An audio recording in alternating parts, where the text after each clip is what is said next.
Et pour nous parler des activités présidentielles de cette semaine, nous a rejoint par téléphone Dr Nesrine Chokri, journaliste. Bonjour. Bonjour. Alors c'est vrai que depuis 5 ans, sur instruction du président Abdel Fattah el-Sisi, l'État accorde un intérêt particulier à la région de la Haute-Égypte. Et il faut le dire qu'il était temps, puisque cette population s'est sentie longtemps marginalisée et délaissée, étant donné que le système des eaux était quasiment inexistant. Le tourisme était au plus mal suite à la révolution de 2011. Bref, c'est une région qui est vraiment tombée au plus bas. Et aujourd'hui, l'État essaye de sauver ce qui peut être sauvé. Et c'est vrai que lorsqu'on voit depuis quelques jours les projets qui sont faits sur place, on a l'impression que c'est un miracle. Oui, en fait, la Haute-Égypte, c'est vraiment le cœur de l'Égypte. On ne peut pas parler de la Haute-Égypte, de l'Égypte sans parler de la Haute-Égypte. C'est vraiment le cœur de l'Égypte, le cœur palpitant de l'Égypte. Et malheureusement, depuis de longues, je dirais pas seulement des années, je dirais des décennies, même des siècles, elle a été délaissée en tant que région. Il y a eu quelques efforts déployés durant le temps du président Nasser, mais qui n'étaient pas vraiment à la hauteur de ce que la Haute-Égypte devait vivre ou devait vivre différemment. Et puis après, on a encore délaissé la Haute-Égypte à son sort. Et avec bien sûr la révolution de 2011, il y a eu une dégradation générale dans beaucoup de secteurs, dans beaucoup de régions, et notamment en Haute-Égypte qui renferme des régions touristiques très importantes et qui renferme presque toute l'histoire de l'Égypte aussi, il faut le reconnaître. Et puis le président Abdel Fattah el-Sisi qui a adopté une politique très différente à l'égard de plusieurs dossiers en Égypte, pas seulement le dossier de la Haute-Égypte, mais plusieurs dossiers, a décidé de, je dirais quoi, redonner vie, redonner souffle à cette région. Et d'abord, il y a eu la grande initiative Vie d'essence qui inclut des villages qui se situent en Égypte comme ceux qui se situent au Delta. Mais il y a aussi un autre intérêt particulier accordé à la Haute-Égypte, vraiment qui se taille la part de lion dans les projets de développement actuels en Égypte et dans ce grand méga projet de développement de tout le pays. Alors, pour une première, on a vu que chaque région à part et en Haute-Égypte et je dirais quoi, est considéré comme étant autonome, c'est-à-dire que l'État étudie les possibilités, les chances de développement économique de chaque région, quelles sont les industries qui ont besoin d'être boostées, quels sont les secteurs qui ont besoin d'être améliorés. Mais aussi, on a commencé à donner un intérêt particulier, c'est ce qu'on a vu hier durant les séries d'inauguration. On a donné un intérêt particulier à l'infrastructure, notamment les axes routiers et les moyens de transport, parce que ça c'était un des grands problèmes pour se déplacer, que ce soit à l'intérieur de la Haute-Égypte ou en direction de la Haute-Égypte. Et je dois dire que se déplacer à l'intérieur de la Haute-Égypte était parfois beaucoup plus difficile que de se déplacer vers des grandes villes en Haute-Égypte. Donc hier, on a vu que des efforts ont été déployés, beaucoup d'axes routiers construits, un effort titanesque pour lier les villes et les villages de la Haute-Égypte entre eux et avec le Caire. Il y a aussi des démarches très importantes qui sont établies vis-à-vis de cette région et envers la réalisation de la décentralisation, c'est-à-dire véritablement mettre en place des complexes de services pour aider les habitants à ne pas devoir se déplacer de longues distances pour venir au Caire obtenir quelques papiers officiels alors qu'ils auraient pu le faire dans leur propre gouvernorat ou dans leur région. Il y a aussi ce dont a parlé le général Chérif Saleh, le chef de l'autorité du développement de la Haute-Égypte, les complexes industriels, on parle jusqu'à maintenant de 5 complexes industriels qui sont parmi les exploits réalisés en Haute-Égypte. Ces complexes industriels-là permettent à la jeunesse, et surtout à des jeunes qui ont des projets en tête, ou qui rêvent de mettre en place un projet, de se diriger vers cette autorité et d'éviter de passer par la longue routine, la longue bureaucratie habituelle, puisque c'est l'autorité qui va tout faire pour eux et obtenir les licences, les permis, les droits qu'ils doivent obtenir pour mettre en place leur projet. Et bien sûr, cela en fonction des besoins de chaque région économiquement, ce qui garantit en plus ou moins la réussite et le succès des projets qui seront mis en place.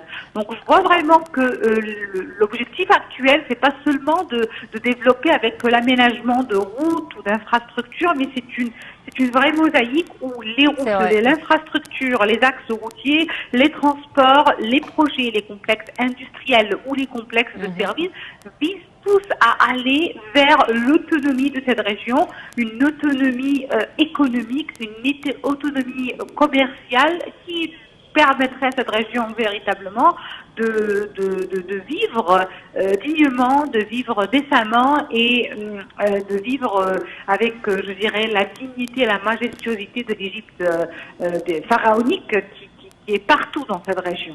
Alors, c'est vrai que depuis quelques jours, donc, le président Abdel Fattah el-Sisi fait une tournée inédite en Haute-Égypte. Et là, on a vraiment le sens de la phrase un président de tous les Égyptiens. Il ne se contente pas uniquement d'aller dans les villes les plus connues, les plus sollicitées. C'est-à-dire lorsqu'un président, un chef d'État se rendait en Haute-Égypte, on le voyait généralement à Luxor et à Assouan, ces villes touristiques. Aujourd'hui, on a un président qui se rend dans toutes les villes, un président qui écoute les problèmes de tous les citoyens, un président qui se préoccupe de chaque détail. C'est-à-dire que là, on est en train de parler de la décentralisation. Effectivement, on est en train aussi de régler un problème qui est majeur, celui des femmes et des hommes qui se rendent chaque jour, qui font le trajet Haute-Égypte, Le Caire pour trouver du travail. Ça, ce n'est plus possible aujourd'hui. Il faut que chaque citoyen puisse avoir dans son lieu de résidence, autour de son lieu de résidence ou dans son gouvernorat, un accès au travail beaucoup plus facile. Oui, en fait, le président Abdel Fattah el-Sisi est conscient du fait qu'il ne gouverne pas seulement les Kairotes. Il a véritablement le sens de la responsabilité envers tous les Égyptiens, abstraction en fait de la différence culturelle, géographique, je dirais même sociale entre eux. Et donc, c'est pour cela qu'il se déplace à travers tout le territoire égyptien, chose qui devait être, je dirais, réalisée par ses prédécesseurs, mais qui n'a pas été. Je vous disais tout à l'heure, il se déplace partout, c'est vrai, Luxor, Kena, Asiout. Oui, on voit le président partout, de moins en moins au Caire en tout cas, mais dans les autres régions et les zones géographiques d'Égypte, il est fortement présent. Et cette semaine, il a bien annoncé que c'est la semaine de la Haute-Égypte, première aussi dans l'histoire de l'Égypte, ce qui est très important. Il y a aussi une valorisation de la dignité de l'être humain, une valorisation du temps de l'être humain, de l'énergie, et par conséquent, il est tout à fait ordinaire de mettre en place des projets, des services dans chaque zone qui permettent aux habitants de ces zones-là d'éviter de perdre leur temps, leur énergie et leur argent dans un déplacement pour juste obtenir quelques papiers, je dirais quoi, ordinaires qui n'ont rien de particulier comme un acte de naissance ou des choses comme ça. Donc je crois que le projet actuel qui est vraiment très ambitieux, est arrivé avec beaucoup d'années de retard. Heureusement qu'il est arrivé, heureusement qu'il est mis en place, heureusement qu'il y a ce sens de la responsabilité de la part du président de la République et de l'État. Et je crois que finalement, il faudra attendre que ce projet prenne fin pour voir vraiment les fruits, parce que je suis sûre que les fruits seront, je dirais, très positifs, très savoureux et rendront hommage aux habitants de la Haute-Égypte qui ont longtemps souffert d'injustice. Vous savez, quand vous rencontrez un des habitants de la Haute-Égypte ici au Caire, qui vit au Caire par exemple, ou qui travaille au Caire, la première chose qu'il vous dit, chez nous c'est très beau, moi j'aurais aimé rester chez nous en Égypte, je n'aurais jamais aimé venir ici au Caire. C'est une belle ville le Caire, mais c'est pas pour moi ma ville natale.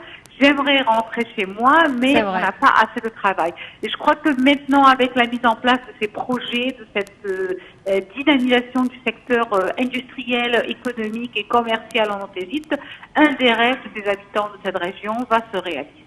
Alors, à l'ordre du jour ce matin, c'est la région de Toshka, le projet de Toshka. Nous savons que c'est un projet qui fut longtemps lettre morte et c'est un projet que le président Abdel Fattah el-Sisi a tenu à prendre en main et à le poursuivre. Et on voit aujourd'hui des résultats incroyables. Là encore, c'est un exemple d'un projet inachevé, beaucoup d'argent dépensé et qu'aujourd'hui le gouvernement paye les frais des années de négligence pour le mettre en place. Oui, le projet de Toshka, il avait commencé comme étant un projet phare, un projet majeur, avec il y avait beaucoup d'espoir, comme quoi ce sera une sorte d'artère pour la Haute-Égypte, mais aussi pour les habitants du delta qui pourraient se déplacer vers cette région. Et puis finalement, le projet n'a pas vraiment abouti aux rêves, aux espoirs, aux attentes qu'on attendait. Et puis, avec la révolution de 2011, il est arrivé au point mort, et donc on a parlé de l'acte de décès du projet de Toshka, et tout le monde y a pensé un moment. On ne pensait pas que ce projet reprendrait vie. Et puis, on a vu que le président Abdel Fattah el-Sisi a eu quand même le courage de reprendre un projet qui nous paraissait sans aucun objectif, sans aucun, je dirais, fruit pour la patrie. Et aujourd'hui, on voit bien que ce projet reprend vie. Et si on connecte ce projet de Toshka avec le développement de la Haute-Égypte, avec tout ce qui se passe dans les nouvelles villes au Caire, si véritablement ce projet, je ne parle pas seulement le projet de Toshka, mais le projet de développement de toutes ces régions se complète, je crois que véritablement, on aura franchi le seuil de la nouvelle République. C'est vrai, c'est vrai. Là, nous, comme vous l'avez dit en début d'interview, la Haute-Égypte est le cœur de l'Égypte. Elle a toujours été une zone très importante dans l'économie du pays depuis la nuit des temps, depuis qu'il y a un pays qui s'appelle l'Égypte. C'est vrai que cette région-là nous est chère. Les ouvriers les plus qualifiés ou les paysans les plus qualifiés, on les trouve en Haute-Égypte. Aujourd'hui, c'est vrai que c'est l'essence même de l'Égypte. Voir tous ces projets se faire, comme on vient de lire il y a un instant, cette industrie du sucre qui va enfin prendre place dans la Haute-Égypte, ces réseaux d'assainissement des eaux qui vont prendre des places. Et moi, ce que j'aime énormément, c'est que même au niveau de l'infrastructure, le gouvernement essaye de ne pas se détacher du paysage culturel et architectural de ces zones. C'est-à-dire qu'on ne va pas voir ces grandes tours que nous voyons dans la capitale ou dans les grandes villes. Vraiment, dans le projet Vie décente, on essaye de construire des maisons avec la même identité culturelle de ses habitants. Et ça, pour moi, je pense que c'est très fort parce qu'on essaye de garder leur identité et non pas de la changer. En fait, oui, bien sûr, il faut garder l'identité de ces régions, de l'architecture dans chaque région, mais aussi l'identité de l'Égypte, parce que finalement, les grandes tours, c'est pas l'identité de l'Égypte. Les grandes tours, c'est une importance commerciale pour mettre en place des grandes villes qui auront des objectifs commerciaux, des objectifs commerciaux, des objectifs économiques, ainsi de suite, ce qui est tout à fait ordinaire à l'époque actuelle. Mais ce n'est pas l'identité de l'Égypte. L'identité de l'Égypte, elle est ailleurs, elle est dans les villages, dans les petites villes. Et par conséquent, il est très important de la préserver intacte parce que il faut toujours renouer entre le passé et le présent. Et je crois que ce lien entre passé et présent, il est à travers le fait de conserver, de préserver l'authenticité égyptienne. Mm-hmm. Et justement, un autre point important auquel le président Abdel Fattah el-Sisi tient énormément et qui était limite sujet tabou en Haute-Égypte, c'est l'autonomisation des femmes. C'est vrai que les femmes ont à présent une place importante dans la société, surtout à l'heure actuelle. Et en Haute-Égypte, on le sait tous, hein, les femmes n'avaient pas accès à tout. aujourd'hui, avec tout ce qui est en train de se faire, on a l'impression que même elle commence à avoir une nouvelle voix, une voix plus libre, plus indépendante, plus autonome. Et ça aussi, c'est un grand pas en avant. La femme sous le président Abdel Fattah el-Sisi a véritablement vécu et continue à vivre une des meilleures périodes de son histoire moderne et même ancienne, je dirais, parce que après des années où les femmes devaient peut-être supplier pour obtenir les moindres droits, aujourd'hui, elles ne le réclament même pas et l'État est là pour défendre leurs droits et leur accorder leurs droits. Surtout dans des zones et des régions, je ne parle pas du Caire, parce que vous savez, dans les grandes villes comme le Caire, Alexandrie, les femmes avaient leurs droits en général. Exactement, oui. Mais le problème, c'était dans certaines zones où on n'avait même pas le droit de parler des droits de la femme.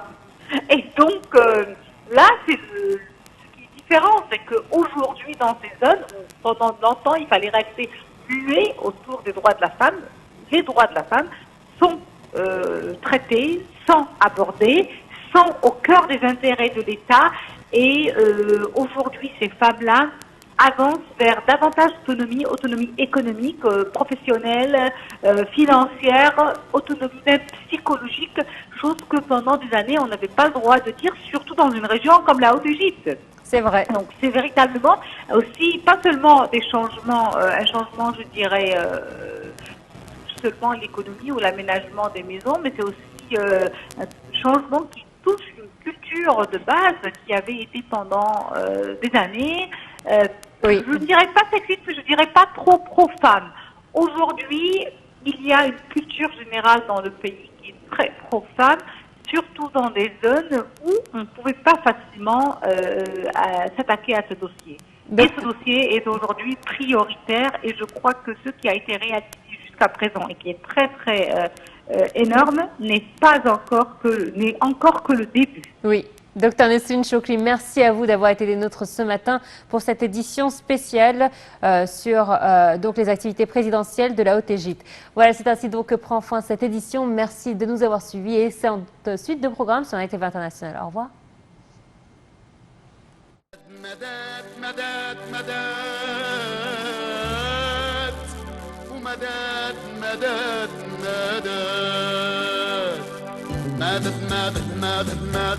ستي حيد يا مالك مادت ستي حيد يا مالك إن كان في أرضك مات شهيد بألف غيره بيتوالد